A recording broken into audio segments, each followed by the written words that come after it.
नारायण नारायण।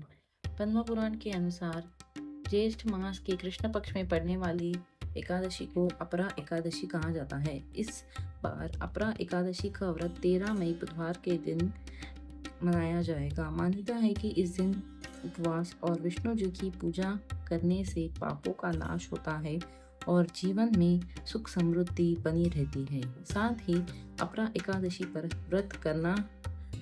व्रत कथा का पाठ भी अवश्य करना चाहिए। पद्म पुराण के अनुसार अपरा एकादशी व्रत कथा का पाठ करने से सहस्त्र यानी 1000 गोदान के समान फल की प्राप्ति होती है। इसमें आइए विस्तार से जानिए अपरा एकादशी व्रत कथा।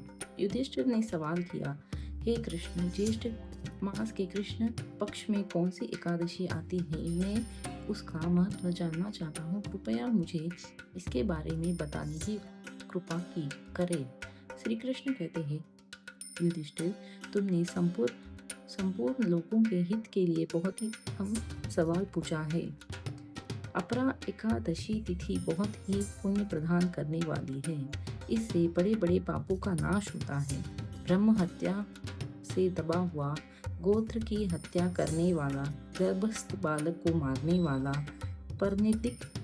परनिंदिक तथा पर स्त्री लिप्टे पुरुष भी अपरा एकादशी का व्रत विधि विधान से करने में निश्चय ही पापों से मुक्ति पा लेता है। जो झूठी गवाही देता है, माप तोल में धोखा देता है, बिना ज्ञान के ही नक्षत्रों की गणना करता है और कूटनीति से आयुर्वेद का ज्ञाता बनकर वैद का काम करने लगता है, ये सभी नरकों में निवास करने वाले प्राण होते हैं। लेकिन अपरा एकादशी के सेवन से ये भी पापों से मुक्ति पा लेते हैं। अगर क्षत्रिय शास्त्र धर्म का परित्याग कर दे और युद्ध से भाग जाए तो वह क्षत्रियोचित धर्म से भ्रष्ट होने के चलते घोर नरक में जा गिरता है। जो शिष्य विद्या प्राप्त करके स्वयं ही अपने गुरु की निंदा करने लगता है, वह भी महापातकों से युक्त होकर भयंकर नरक में जाता है। लेकिन अपरा एकादशी के व्रत करने से ऐसे मनुष्य भी सद्बुद्धि प्राप्त करते हैं।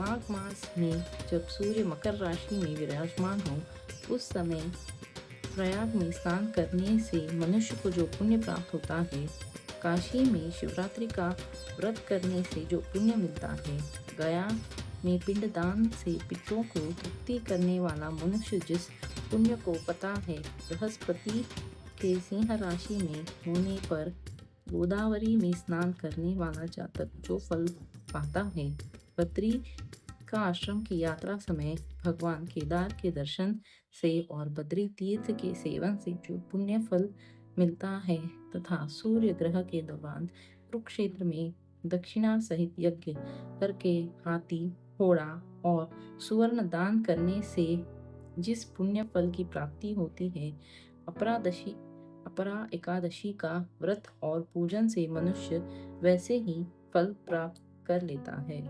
अपरा एकादशी के दिन उपवास रखकर भगवान विष्णु वामन की पूजा करने से मनुष्य के सभी प्रकार के पापों से मुक्ति मिल जाती है और वह मनुष्य विष्णु लोकों में प्रतिष्ठित होता है।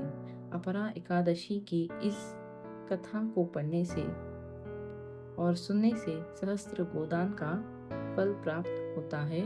नारायण नारायण। हरे कृष्ण कृष्ण कृष्ण हरे हरे, हरे राम राम राम हरे हरे।